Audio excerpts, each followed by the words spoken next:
Bharat Pakistan match అంటే ఎప్పుడు ప్రత్యేకమే. ICC టోర్నీలో ఈ రెండు జట్లు ఆడితే ఆ క్రేజ్ నెక్స్ట్ లెవెల్లో ఉండటం గ్యారంటీ. దీనికి తగ్గట్టుగానే ఐసీసీ 2013 నుంచి ఇండియా పాకిస్తాన్ జట్లను ఒకే గ్రూప్లో ఉండేలా స్కెడ్యూల్ ఏర్పాటు చేస్తోంది. ఇదే సాంప్రదాయాన్ని కొనసాగిస్తూ 2024 టీ20 వరల్డ్ కప్కు దాయాది జట్లను ఒకే గ్రూప్లో ఆడనున్నారు. న్యూయార్క్ వేదికగా జూన్ 9న ఈ మ్యాచ్ జరుగుతుంది. అయితే భారత్ పాకిస్తాన్ మ్యాచ్ అంటే అందరికీ టీమిండియా స్టార్ బ్యాటర్ విరాట్ కోహ్లీనే గుర్తొస్తాడు.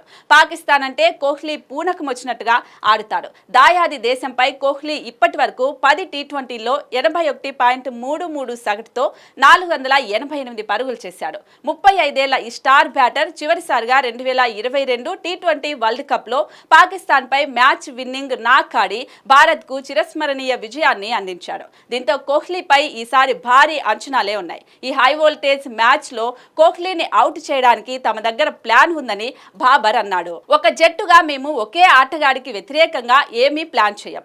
మొత్తం 11 మంది ఆటగాళ్ల కోసం మా వ్యూహాలు అమలు చేస్తాం.